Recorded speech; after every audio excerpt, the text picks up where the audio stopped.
It'll pass. All right, welcome everyone as you are streaming in here. My name's Michael and I'm trying to admit someone else and it's not working. Look at all these people. Yay, tons of people. Yes, hello, I'm Michael. I'm the events coordinator and publicist at Annie Bloom's Books. For those of you who aren't familiar with the store, we're located in Portland, Oregon, in the heart of Multnomah Village.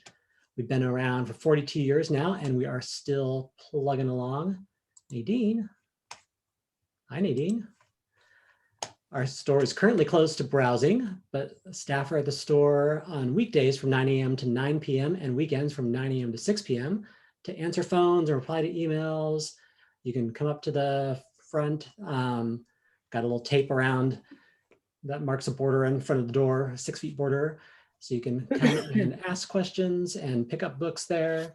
Staff love to hear from people who are looking for book recommendations. We miss that a lot, those interactions. So please get in touch and ask. And if it's not during those hours, you can always just go to annieblooms.com and order books on there to be picked up or shipped, or local delivery if you live within 3 miles of the store. And here, before I forget, I will put a link in the chat for the event and chat. And all the books are listed on there, so you can follow that link there that's in the chat now and go and buy any of these authors' books. But first, I'm going to tell you about some other authors we have coming up in the near future. Next Tuesday, April 6th, we have Portland author Jamie Jordan, whose forthcoming novel is The Space Between Two Deaths. On Monday, April 12th, Portland poet Kim Stafford will be launching his new collection, Singer Come From Afar. There's also going to be a singer-songwriter on there doing a song or two.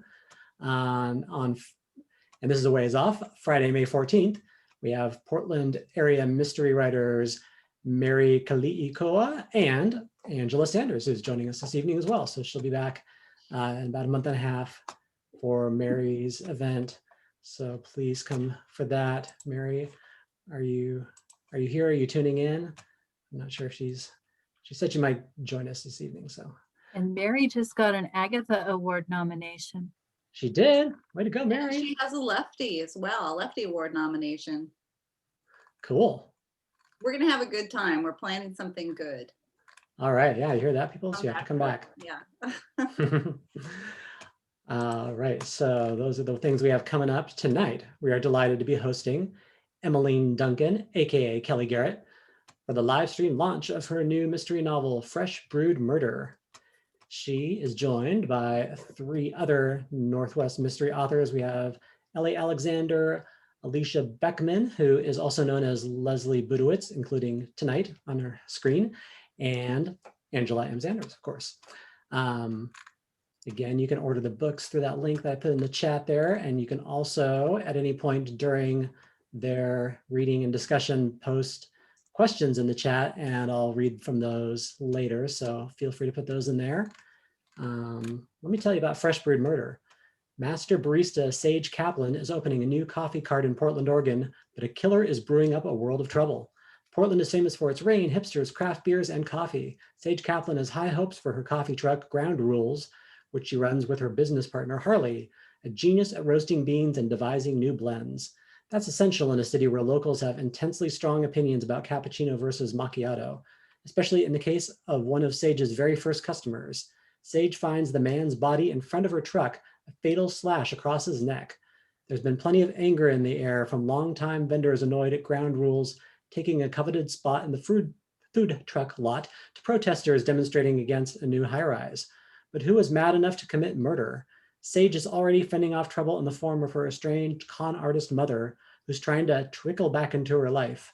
But when Sage's very own box cutter is discovered to be the murder weapon, she needs to focus on finding the killer fast before her business and her life come to a bitter end.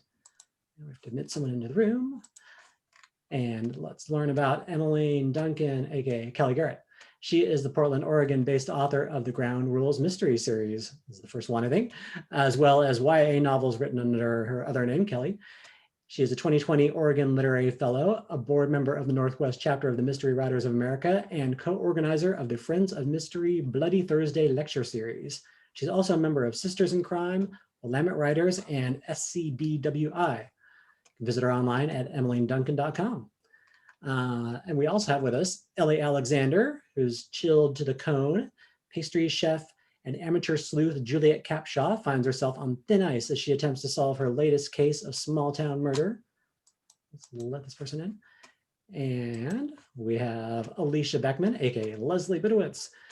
Bitterroot Lake is her latest. 4 women separated by tragedy reunite at a lakeside mountain lodge, and murder forces them, sorry, it's a Montana lodge, and murder forces them to confront everything they thought they knew about the terrifying accident that tore them apart. In Angela M. Sanders' Bait and Witch, librarian Josie Way moves to small town Oregon to lay low. Instead, thanks to newfound magic abilities and a killer on the loose, she's leaping out of the frying pan and into a cauldron of trouble. So please welcome these 4 wonderful authors. Well, I thought we would start out, our first question for our panel discussion is, tell us about the main character of your book and what makes her tick. For me, my answer would be Sage. As it mentioned in the description, her mother is a con artist, and a pretty notorious con artist. If you watch the TV show Leverage, I sort of compare like her mom would be like an evil Sophie Devereaux. And Sage was used in some of her mom's cons as a child, but then her mom dumped her off with her dad when she was 13. And so she spent a lot of her life sort of feeling like she needs to atone for things that weren't actually her fault. So she has this really strong desire to do justice in the world and to kind of make everyone's day a little brighter. And she still has these sort of grifter skills that she'll sometimes just kind of use for fun, like cold read people when they come up for coffee. And so she has a really good sense of like when people are lying and when they're telling the truth. And so, you know, and then the murder happens and there is a connection to her mom within the murder. So she definitely feels the need to clear her own name. So who wants to answer next? Want to say Kate/Ellie? Sure. I love that. That's such a good skill for a sleuth to have, you know, because you got to know where the con is. But before I go, I think, you know, like everybody clap for us, but let's all give it up for release day. It's your book birthday.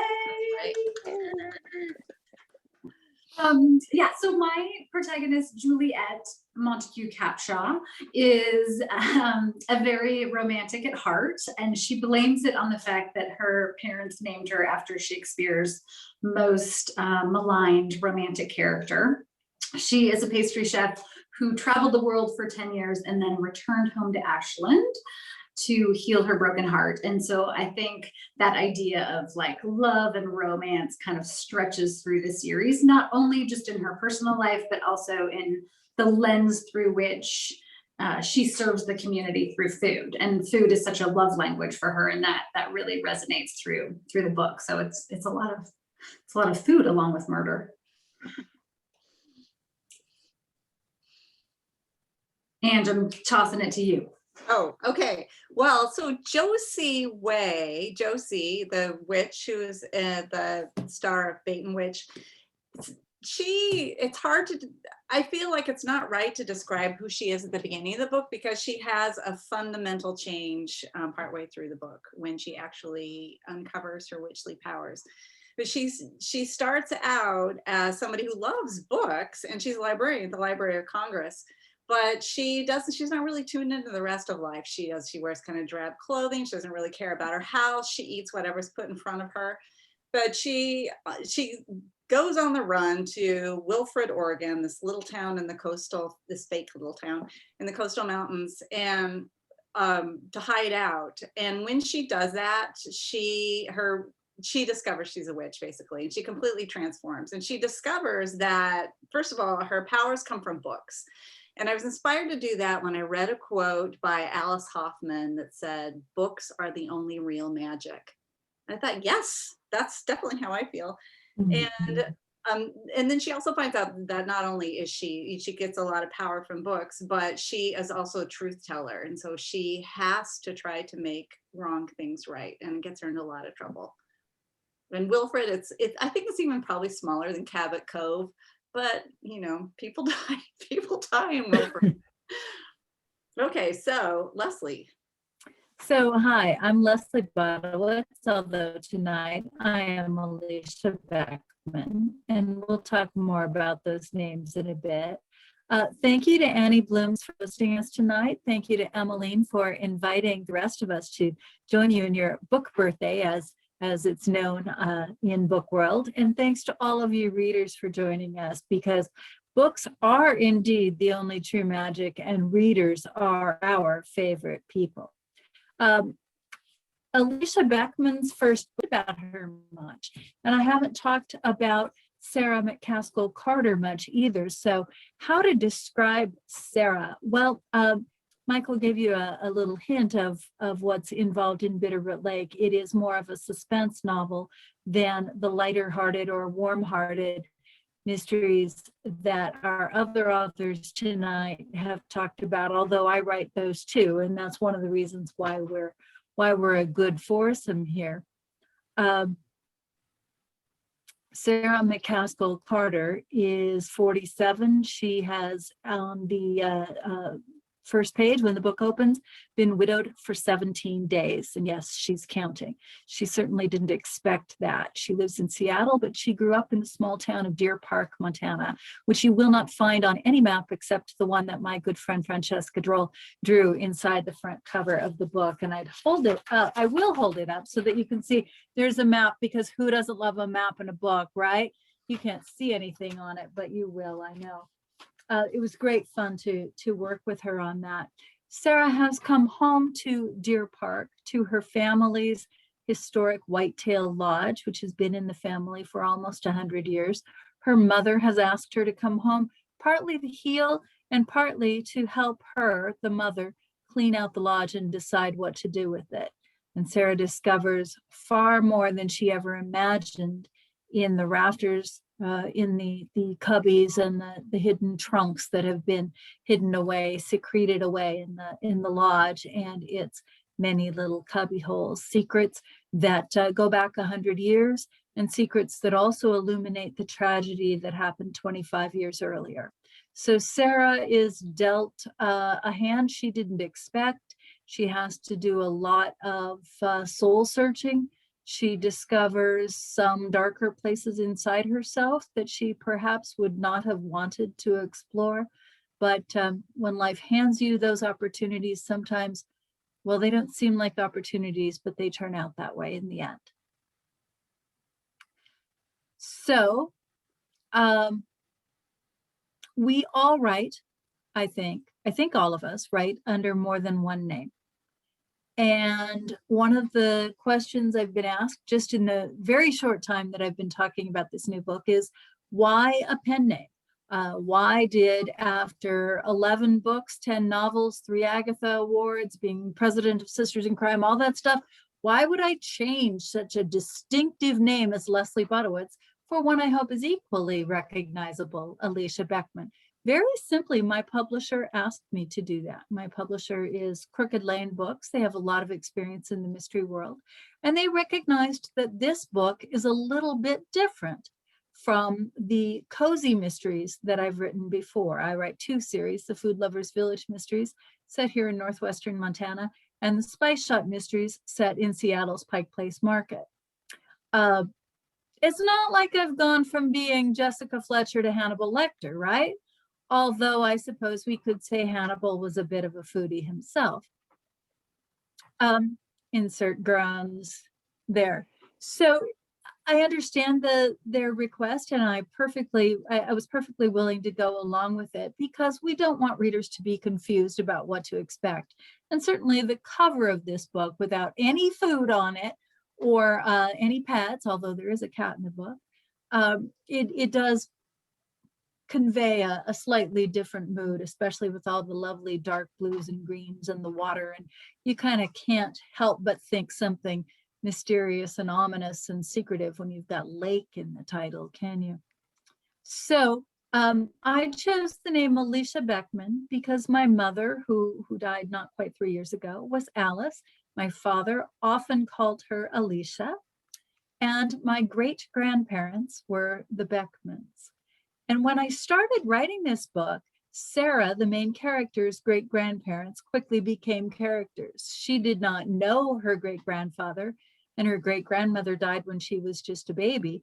But some of the secrets and some of the journals and letters that she discovers were from Caro, her great-grandmother. And I started picturing my own great-grandparents back in the 1930s and 20s, and I kept a picture of them on my desk as I wrote, and they were the Beckmans.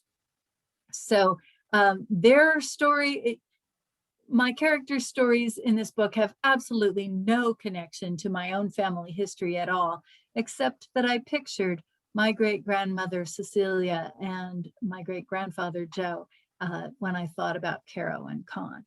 So it's kind of nice to have that personal connection, even though the stories are vastly different. So that's why the name, and that's where the name came from. Emmeline, would you like to talk about your name choice? Sure. Well, so ideally I want to sell like more young adult mysteries. And so my young adult will be under Kelly Garrett, and then my adult will be under Emmeline Duncan, which separates it because my young adult stuff, amusingly, is a little edgier than my stuff for adults, which I think is pretty hilarious. And also there is another mystery writer that in like the adult realm that's also named Kelly Garrett. And note when I say adult realm, I don't mean like adult, I just mean people that are over 18 are the primary audience versus being 14 to 18.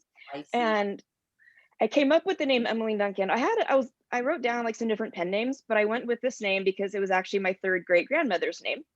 And so I sort of liked the personal connection to it. And thankfully there's no Charlie's Angels characters also named Emmeline Duncan, which is also a fun thing with Kelly Garrett. And it's not a incredibly used name on social media, so I was able to get handles that I liked, and it just seems like a really good cozy mystery writer name. So. Yeah. I love that it has a family connection for you too. Yeah, it felt a lot more authentic than just coming up with something that sounded cool. I love the name Emily Duncan. I think this is a terrific name. And I wrote a series, and then I'll leave you, Ellie, for last, so that you can come up with the next question. I wrote a series under the name Clover Tate, and I wrote it because it was a house series for Berkeley Prime Crime. So I had to find a pen name because they would own the name. It's a little bit of a technical thing.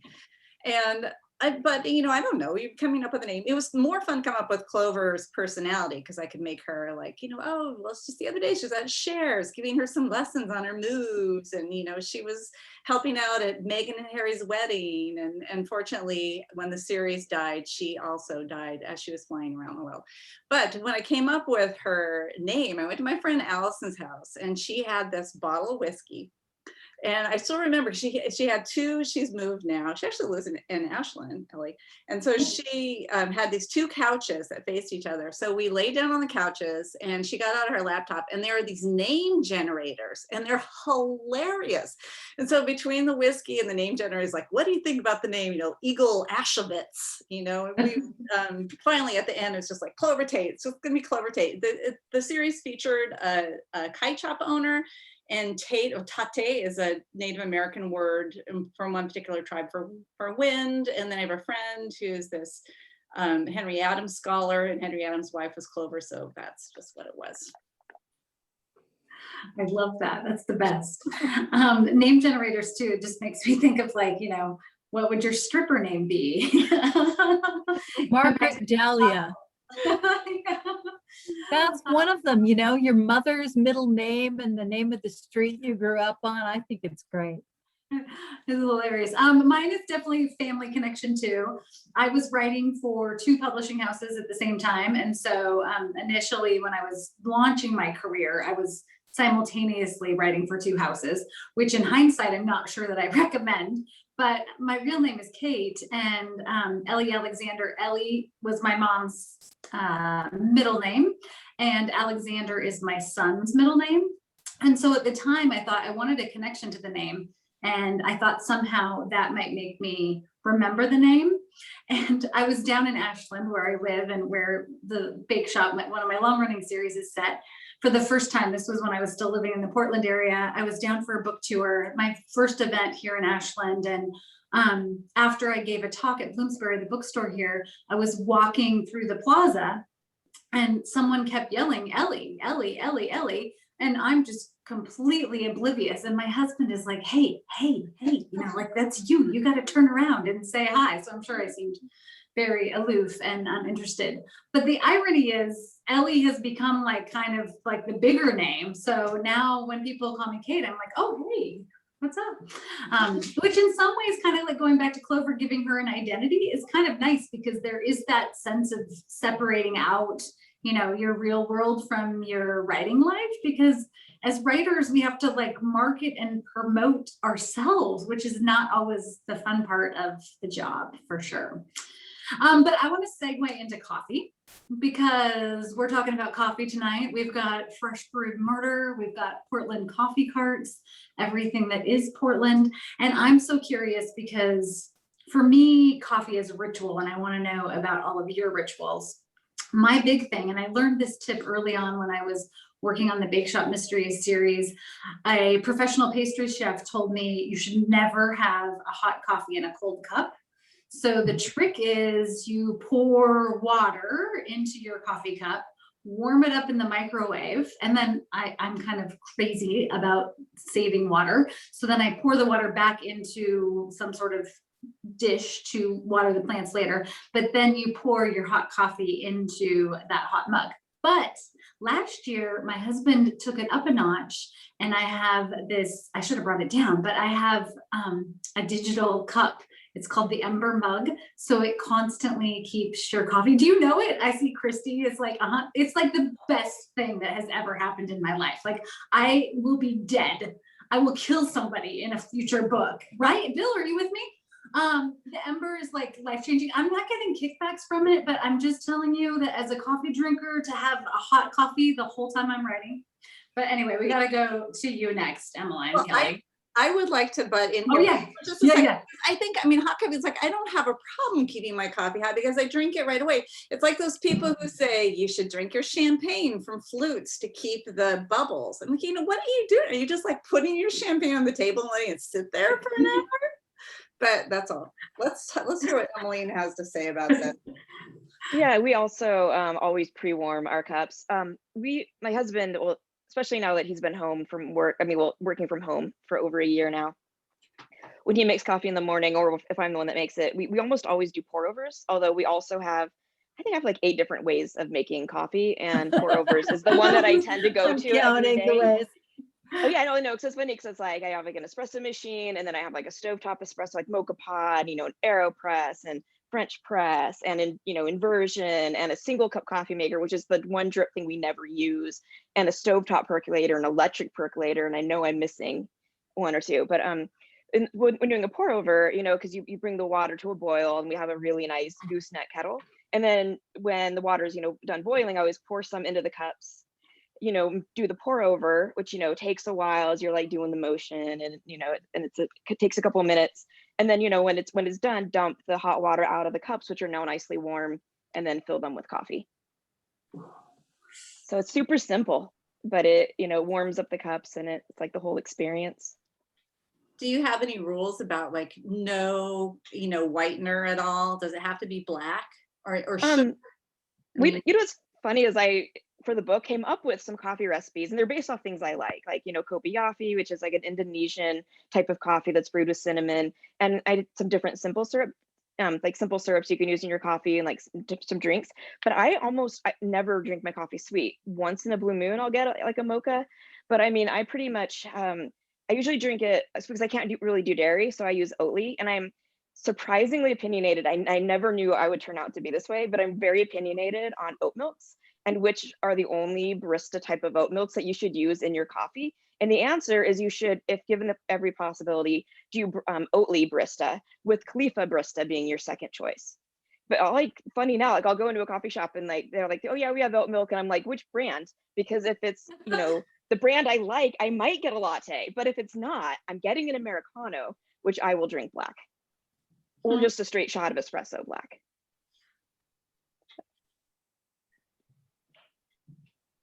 What about you, Leslie? Do you have any really strong opinions about your coffee? I do. I learned the heat the cup trick decades ago from one of my college professors at Seattle University. I house sat for he and his wife one summer, and that's what they always did. And I've learned that ever since. For years, I drank cups and cups of plain black, strong Italian roast or French roast, and I loved it. About 3 years ago, my husband and I took a week and we stayed at a friend's, cue the violins here, a friend's beachfront condo in Malibu in March. And of course, March in Montana is still kind of iffy, so it was really great to be down there. And they had this amazing Breville espresso maker, and we came home and bought one. And I absolutely love it. And so now I have a cappuccino homemade by me every morning. Occasionally, I will put cinnamon in it. Something I got from a play I went to in college in Seattle in maybe 1980. The main character's special recipe was to put cinnamon in coffee. And this was back in the olden days of coffee when Starbucks was just a local coffee shop down the street on Broadway. And the original one was in Pike Place Market. My main character in my Spice Shop series jokes about that often, because if any of you have been to the Pike Place Market, you know that there are coffee pilgrims who go to the original Spice or the original Starbucks, and they stand in a line down the sidewalk, and it's just wonderful to see all that love and all that memory that can be held in a single cup of coffee. I was laughing looking at you, Ellie/Kate, because I think behind you on the wall is the coffee flavor chart. And Emmeline and I were just talking about that just this morning or yesterday, because I discovered one online and I thought she needed to know about it. Well, of course, she was way ahead of me. But it's a great tool, and it's also very beautiful. Thank you for the camera switch, Michael.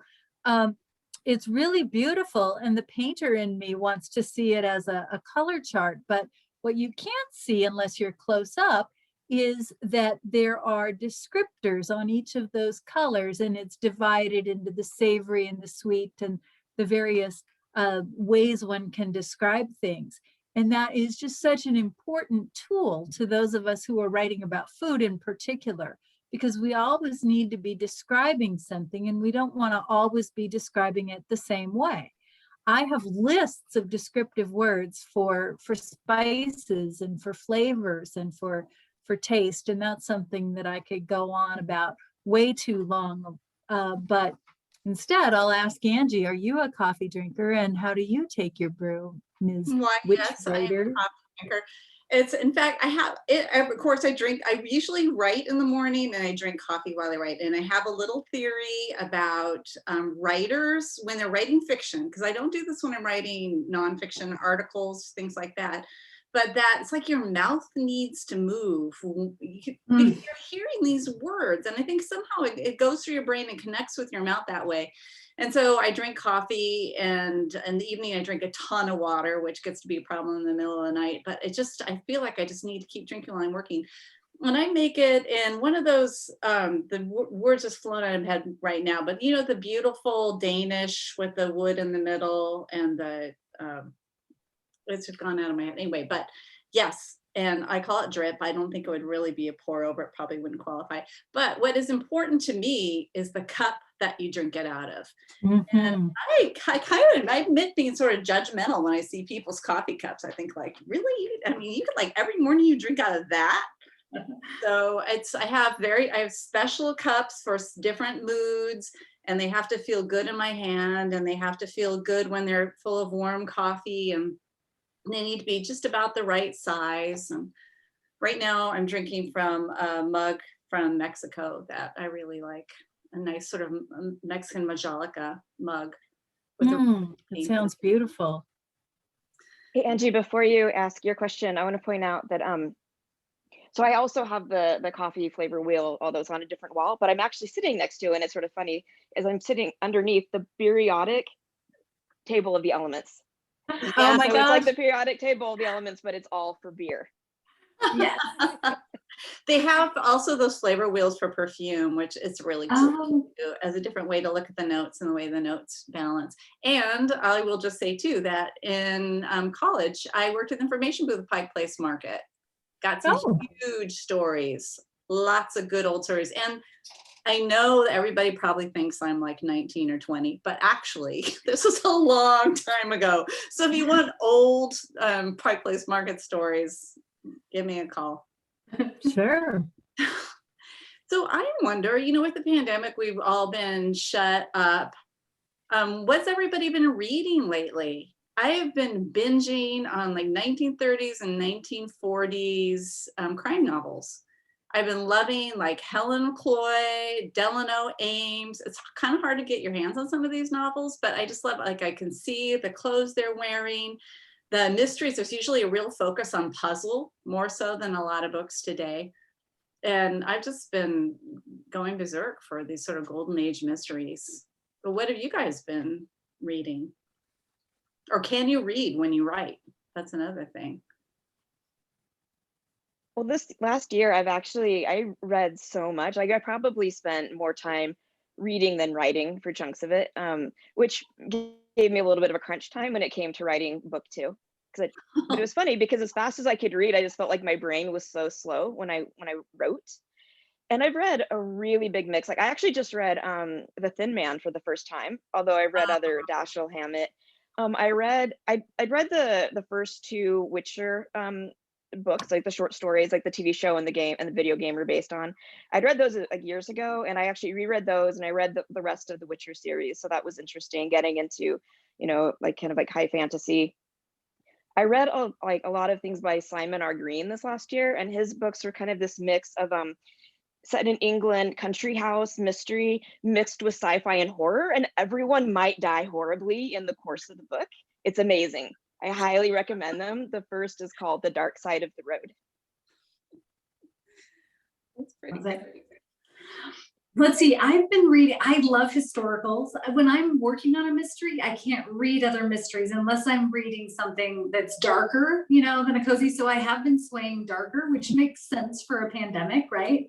I just finished this collection of short stories, An Elderly Lady is Up to No Good by Helen. I don't know how to pronounce her last name.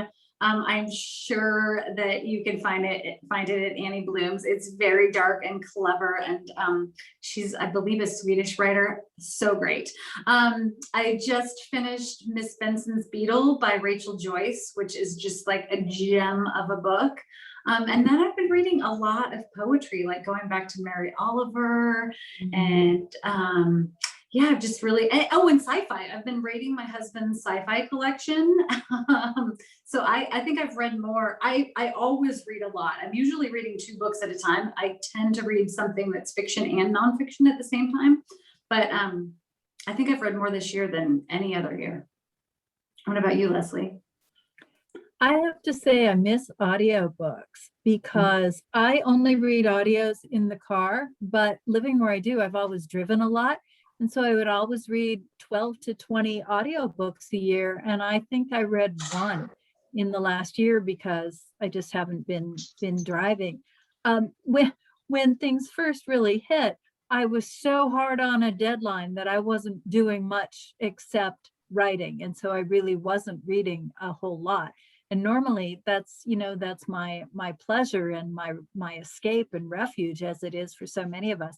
And I really felt the loss of that. But fortunately, over the summer and into the fall and continuing into this winter, I found the reading mojo again.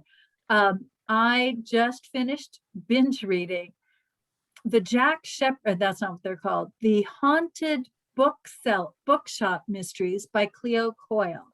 There were 5 of them, and then they stopped writing them for a while. Cleo is a pen name for husband and wife duo. And then they just brought them back a couple of years ago. And I read all of those, and it's just so not my kind of thing, and I absolutely loved it. It's set in a small town in Rhode Island, and Jack is a ghost because he was shot. He was a private eye who worked on the edge, and he was murdered in this bookstore, or the building that is now the bookstore, in 1947. And the only person he can talk to is Penelope, the niece of the owner of the bookstore, who after her life falls apart in New York, takes her young son and goes to Rhode Island and starts working in this bookstore. It is just perfect reading for a difficult time. But I've also been really enjoying some slightly more suspenseful things too, because that's what Alicia is writing. And so I need to be well grounded in that as well as in the cozies.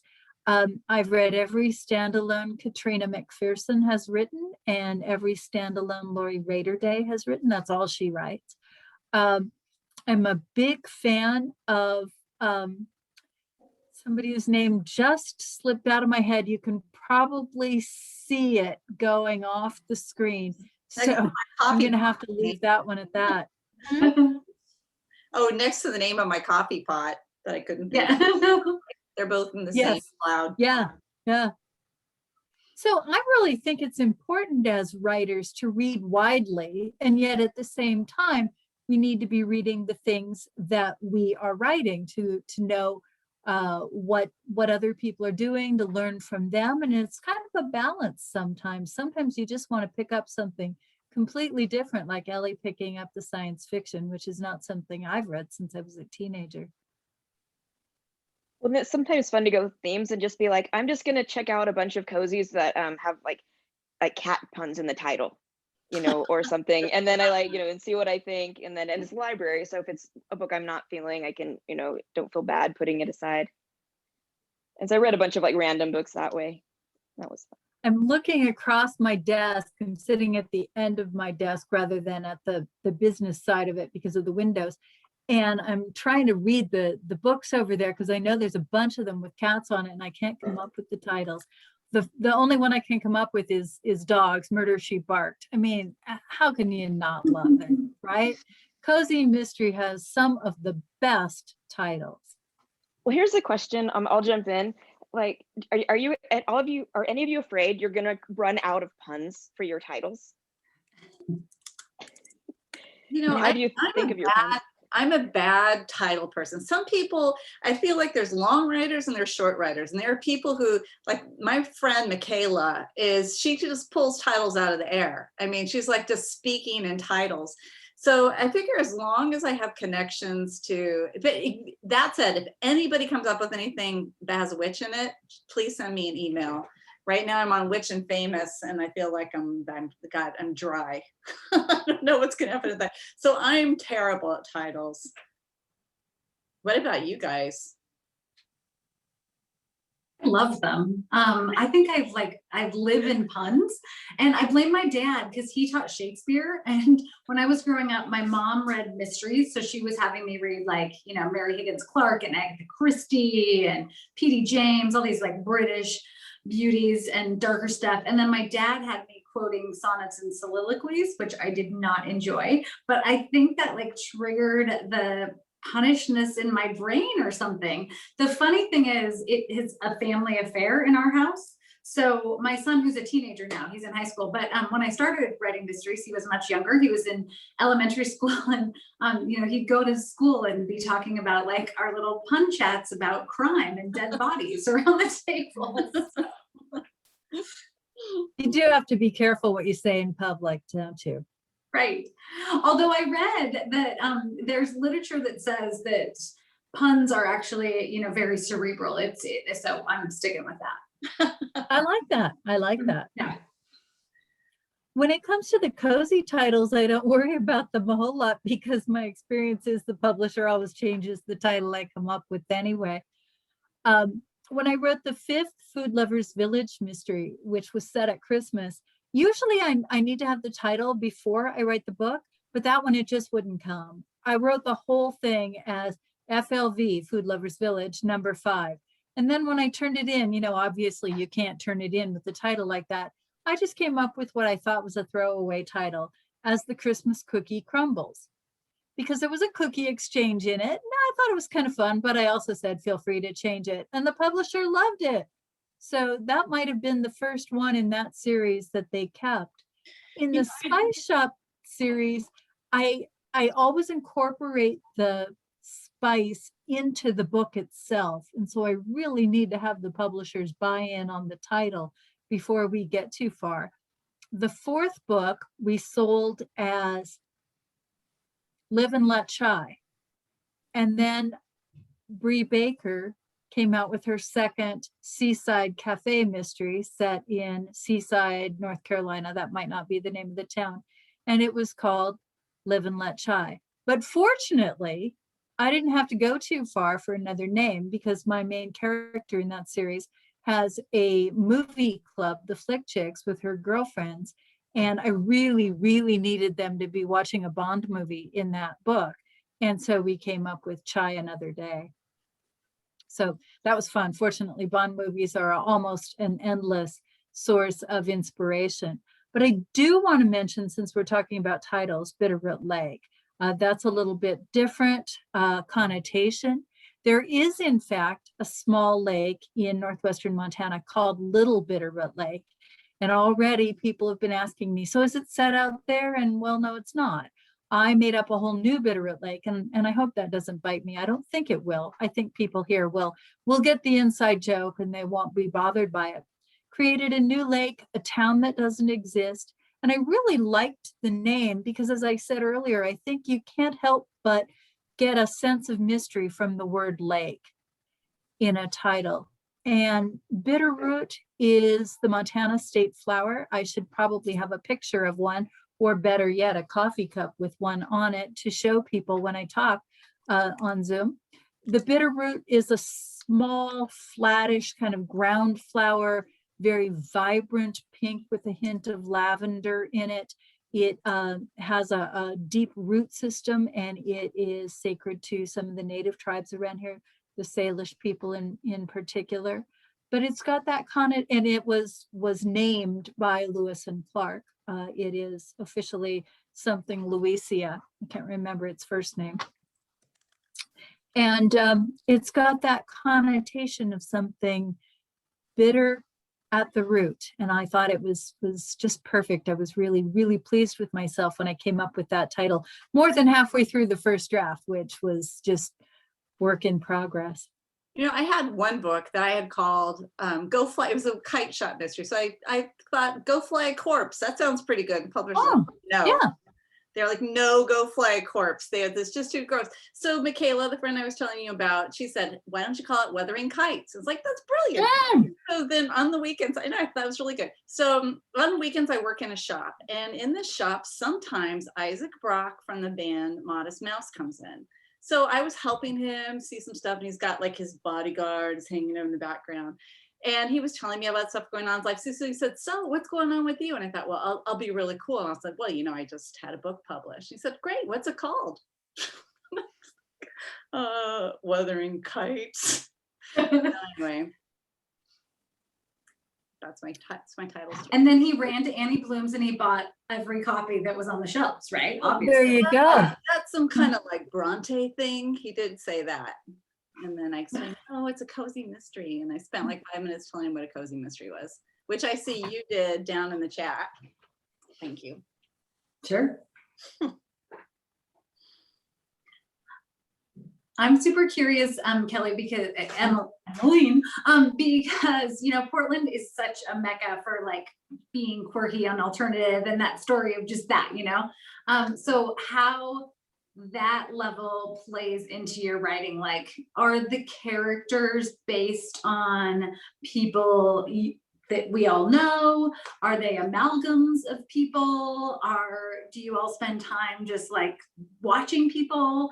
I know for me with the Bake Shop Mysteries in particular, because the series is set in Ashland, I feel like I can play up the theatrics, you know, a bit more than I couldn't have a character like Lance, my artistic director, who, you know, kind of has this persona himself that would work as well if this book was set like somewhere in the Midwest, you know. But in Ashland, it is no joke. I mean, not so much right now with the pandemic, but it's not a surprise to be walking downtown and see people in costumes, or see somebody just like reciting poetry in the middle of the street. And so I like to take touches of that really are part of my real world, and then expand them for my writing when it comes to characters. But I'm curious what you all do with that.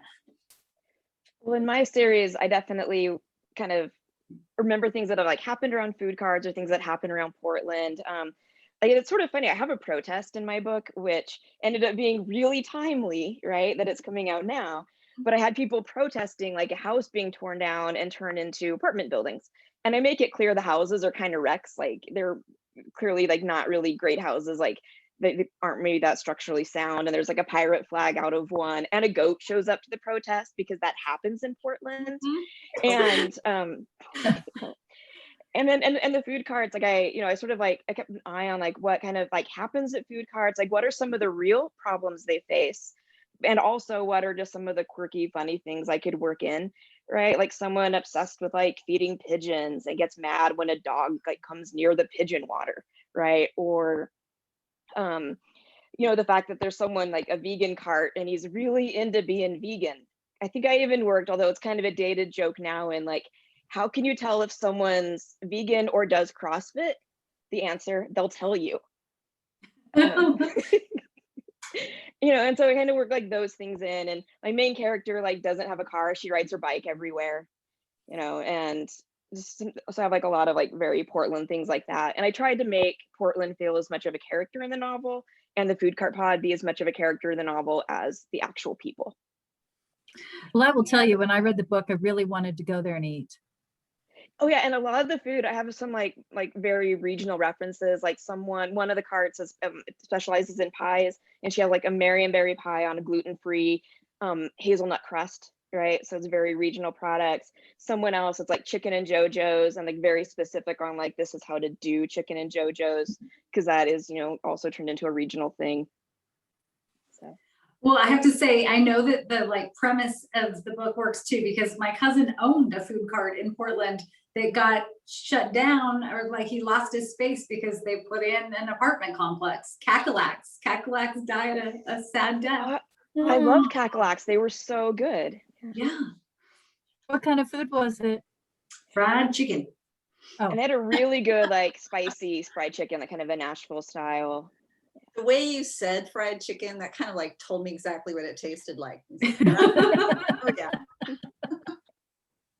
It's kind of easy to let the food and the quirky characters take over a bit sometimes, isn't it? We have to be careful and rein them in. When I'm writing about the market in particular, Pike Place Market in Seattle, I just have to be careful to watch that I don't spend too much time talking about the day stallers and all the magical happenings on the street and the buskers and the men tying balloons and all that sort of thing, and forget to actually put in a mystery and a plot. I think that you become a writer because, I like to say, it sounds, I'll tell you one of my mottos in life, but it sounds meaner than I think that it really is, but life is a glorious freak show. And I truly believe that. I mean, a freak show in like the good way. It's like they're really happy freaks. We all like each other. But there are people who get on a bus and they get off the bus and they have a story because they've seen all the amazing people there and everything going on. Then there's people who get on a bus and they just get off the bus and go home. But if you're a writer, you can't help but see people are just so entrancing and engaging. And so I know when I write, I want to write about them. I've thought like, do I want to write something other than a cozy? And I just think I couldn't keep out the quirkiness. I think the quirkiness is what motivates me. I wonder if are there questions that people have been asking? Have people been keeping track of that? Is there I have not seen any other than the one that Ellie answered about what a cozy mystery is, which is. You just magically appeared. Yes. Here he is. Yeah. Yeah. If people have questions, they can feel free to type them in there, or they can raise their little blue hand, or they can let you speak on the screen here if you'd like. Feel free to pose your question however you'd like. I wonder what attracts, like when people are here are looking for something to read and you're walking down Annie Bloom shelves, once you're able to browse again, which hopefully will be soon, what is it that attracts you to the book? Like, do you pick it up and is it a character or is it a setting? I'm always interested. I know what I like, but What do you like? well, I like books that have I love, well, you know, like Ellie was saying that she likes historical stuff. I love stuff set in the 20s, 30s, and 40s. I like atmosphere. I want to read the description of that living room. I don't want somebody to say that it was sumptuously appointed. That's like, forget it. I'm not going to read this book. I want to know about the desk. I want to know about the flowers. I want to know the whole thing. Yes, please post your questions in the chat. So Devlin, that's the right spot. Barbara Murray wants to know, do any of you think you will write a book set in the pandemic? I could see why it would be actually attractive to set one and be really funny to try to write like a murder mystery all solved by Zoom. Wait, I thought I had that idea too. Like we could see like a murderer sneak in the door with a hatchet or something, and then everybody's trapped in their different places and you have to like text each other and try to figure it out. And then like figure out that like the cat you saw was actually someone's, like there was like their patsy, to make it look like they were there. Yeah. Yes, right. And it's like, oh, we think this is Emily Duncan, but really it's her evil twin who's Or I just like screen captured like a picture of myself and no one noticed. Right, because they're all like little small, or yeah. Or you pretend that it's a screen capture, or that it's your internet connection being unstable when really you stepped out to do something nefarious. Yeah. It's like Rear Window meets COVID-19. Yeah. No one will ever know it's not me. Rear window Zoom, rear Zoom Yeah. window. But I would say in like for example, my ground rule series, like I'm basically pretending the pandemic didn't happen. I actually had a little bit about it in book 2, and my agent was pretty much like, no, just take it out, pretend it didn't happen. It just doesn't really add anything to the book. And I mean, and I think in the context of like what I'd written, it made sense. But I bet you there will be some like fantastic books set in the pandemic that eventually come out. I don't know they'll necessarily be like cozy mysteries though. I kind of think there won't be cozy mysteries, because in cozy mystery, we are focused on community and we are focused on food, but we are also focused on a positive worldview. And for many of our readers, including I'm sure many of you here tonight, the too much reality is too intrusive. Now, that isn't to say that we can't deal with harder issues of life in our mysteries. Emmeline's book touches on some of them. Ellie's Brew Pub series touches on a few. Certainly in my Seattle mystery series, I deal with some social justice issues, but they're always in the background. They're in the secondary plots. They're not in the forefront. In my Spice Shop series, which is really, I'm working on one right now, so I'm gesturing to my desk as though you can see it, but it's spread out on the desk. And I use chapter epigraphs, and I talk about some element of Seattle history or the market or spice. And I found myself talking about anosmia and panosmia, the altered or loss of the sense of taste and smell, because I did experience that when we had COVID, fortunately, just very briefly. And it was mostly taste, not smell. And so it's worked its way into the quotes, but it's not working its way into the story. I think it's a kind of a fascinating thing. And it turns out, and I only vaguely knew this, a lot of people deal with that issue in their daily lives. And it's really a problem. Say someone is a chef and he's in a car accident and he has whiplash and the neurons are damaged and he doesn't have the ability to taste and smell. Well, it's pretty much out of luck for cooking. And so how would that affect a character? So I've brought some of those experiences in, but I don't think that I will write about the pandemic in Cozy World. Will I write about it will Alicia write about it in Suspense World? Probably not. It might sneak its way in just because it's past tense experience. If you think back 20 years to when 9/11 happened, there were some fabulous books that came out in the year or two or even three afterwards that directly addressed the experiences on that day from all points of view on the spectrum. And then it began to sneak into the backstory, and somebody might be writing 10 years later and say something about, well, the day I walked across the Brooklyn Bridge. And you know what they're referring to because we remember those stories, but they don't actually talk about 9/11. And so we might see some of that eventually come in as it works its way into our own backstories. I agree. I was just on a call with my publishing team a week or two ago, and the entire house is like, no, we're not gonna. I think we'll see nonfiction first, like you're saying, Leslie. But I think as writers, we also need the gift of distance, and we don't have distance ourselves yet to be able to process, which I think is why, like, I love historical, because you're looking back through that lens of distance. And if you look back, I mean, there aren't that many historical mysteries set around like the flu epidemic, right? Which would be a very similar thing to write about now. And also, if you think about writing about something that's going on at the time, Agatha Christie wrote very little about World War II, even though her houses were billeted and she was working in the poisons office, and she learned a lot about poisons that works to our benefit as readers and writers all these decades later. But she didn't write much about the experience itself. So I think that's probably a good lesson for us to learn. There's a lot of lessons to learn from the great lady, aren't there? Fonda Lee has a question.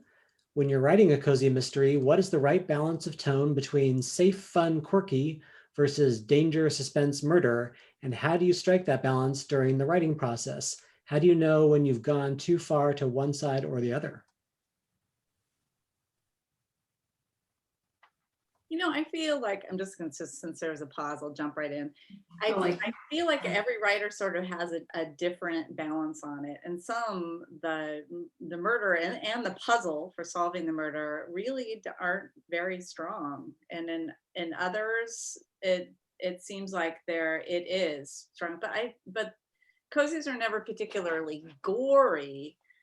And cozies are a weird thing if you think about it. I mean, they're books about people getting slaughtered, but then there's cats and there's a lot of tea drinking and stuff like that. I don't know, maybe somebody else has a better answer. It's funny, I saw this description of British crime shows once, and it was named after a person like Luther, and it's dark and psychological and, you know, and like gut-wrenching, or it's named after a place like Broadchurch where it's dark and psychological and gut-wrenching, or it's basically a cozy mystery where it's like, oh no, someone died, but we can't let it get in the way of our 50th annual snail race. And that would be Midsummer Murders. Yeah, right. Yeah, and so I think, and it's interesting, like finding the balance of, and I think it's like when I went to sell mine, like because it is a little darker than some cozies, there were a few houses that liked it, but it was too edgy for them. And it's funny because if I compare it to like Fonda's like Jade War, it's not dark, right? Because Fonda's the World Fantasy winner of Jade City. And it's kind of Crouching Tiger, Hidden Dragon meets The Godfather, shout out. But, you know, when you get into that, like you're expecting something, you know, like the science fiction and the kind of like the dark and violence, where if you pick up, you know, like a cozy mystery, I mean, it's sort of weird. You kind of want to be like safe and feel like the world's going to be happy again, even though someone dies. And it is a really weird mix. And it'd be interesting to look at the psychological reason of like why the entire genre exists. Yeah, it's such a juxtaposition. And that's a great question, because when you asked it, it's like, I'm not really like, on a conscious level, I'm not really sure, but there is something to be said about that idea of something out of whack, like completely out of character happens. And so I think like the quest of any cozy then is bringing justice, like right to the world. And if you think about it through that perspective, really they're fairy tales. You know, and I think that's probably one of the reasons why they've resonated so well in the pandemic, because there's always going to be closure. Your right is going to be set in the world at the end of them, and that doesn't happen in the real world, and that doesn't always happen in traditional mysteries or true crime. You know, that there's not always justice served, so that could be part of it. I don't know. And I like think the you're- element I of think wish you're right on. fulfillments of cozies, of like, I love, you know, like making tapestries, and I'm going to start an entire business making tapestries, and it's going to be successful. And I'm going to be able to like wear high heels and like run down the street, solve a murder, and come back and make my next tapestry. And, Yeah. and there's justice and there's fun, and it's an interesting juxtaposition. We have one other question here before we go from Devlin Keith.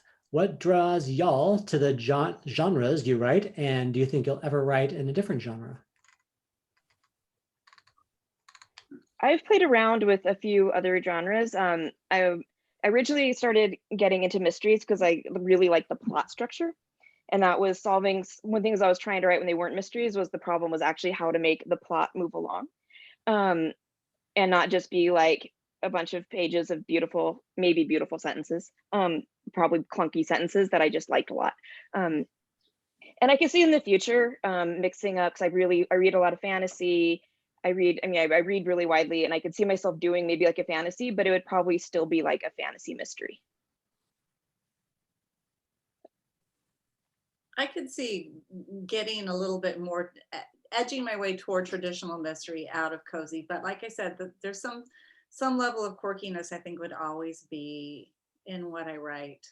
I feel like I sort of accidentally found myself in the cozy world, but it's a comfortable place, so hard to say. It's cozy. Yeah. But no one who's gonna branch out of mystery entirely.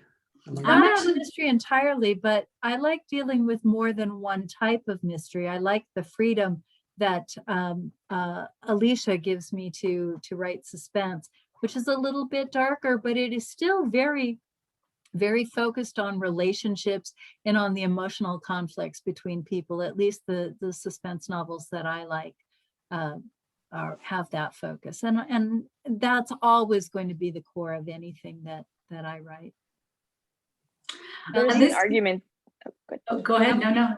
Oh, so there's an argument that really like all books are mysteries. Yes. Right. Mhm. And you absolutely actually need that to make a compelling plot, even if it's, you know, a different genre. So Yeah, Totally. I have made that argument. Same, yeah. In fact, I just was talking to somebody about the fact that if you want to write, no matter what you want to write, you should read a mystery, at least one. But this year, I'm working on 2 projects that are not mysteries. Yeah, they're both women's fiction. So I've just been really drawn to that this year. I think with the pandemic, wanting to push myself somewhere else. So we'll see where it goes. They're both in the works. So. Oh, that sounds great. And that answers the question that I wanted to ask before we say goodnight, and that is what's next? What's new? What's next? What are you working on? Oh, and what's new? Answer my own question. What's new is Bitterroot Lake, which will Good be job. out on April 13th. Bitterroot Lake by Alicia Beckman. What is next is a collection of Food Lovers Village short stories, all with a mystery, and one that is a historic prequel set in 1910, the year that the contemporary story's protagonists' great-grandparents founded the mercantile that she still runs 100 years later, and that'll be out this summer. And as I said, I'm working on the next Spice Shot Mysteries right now. Angie, what's up with you? And then maybe we can wrap up with Emmeline, since she is our book birthday girl tonight. Well, the Bait Witch just came out in January, and 7-Year Witch, and Annie Blooms has it in stock. 7-Year Witch is coming out. It's a September release, so it's the last Tuesday in August. And then right now I'm working on Witch and Famous. And then I have a short story in Good Southern Witches, which will be coming, it's an anthology coming out in April. Witch and Famous is a great title. Well, like I said, if anybody has any titles, please send them my way. But Ellie, did we really hear what you're working on next besides your women fiction projects? Book 13 of my Bake Shop Mysteries, Mocha She Wrote, comes out at the end of June 30th. And then the 5th book in my Sloan Krause, my Bavaria beer series, The Cure for What Ails You, comes out in October. So yeah. And then I'm working on book 15 of the Bake Shop right now, which is crazy to me. That's amazing. I want to know when's book 2. Yes. Well, so of course this came out today, as you all know, Fresh Brewed Murder. And I believe I have finished book 2. I am waiting to officially hear back. I think it'll be called Double Shot Death, and it will come out April 2022. And I will soon start writing book 3 because there will be at least 3 in the series. I also have a young adult mystery that I really love that is my agent and I are getting ready to send out on submission that is set in Eastern Oregon. And I really, really hope that something happens with it because I love it. And so that's me immediately. Cool. Well, thank you all so much for really fun, lively discussion. Thank And you. thanks to everyone who came to listen and watch. It was really great to Oh, see can people here. I add one thing? Okay. Jen Reese is in the audience, and she was just nominated for an Oregon Book Award for the Game of Fox and Squirrels. I think I got the name right. And so congratulations, Jen, since you're listening. That's great. All right. We usually have signed copies of that book at Annie Bloom's. Jen's one of our favorite authors, so good thing to get there. As well as these authors' books, I put the link in there again, so you can hop on over there and purchase your books from Annie Bloom's. We would really appreciate it. And thanks again, everyone. Have a really good night. This is being recorded, so if you want to watch yourselves watching an event again, or tell a friend to watch it, I'll put it up on our YouTube channel tomorrow. All right. Thank you. Have a great night, everyone. Thank you all. Bye, everybody. Bye.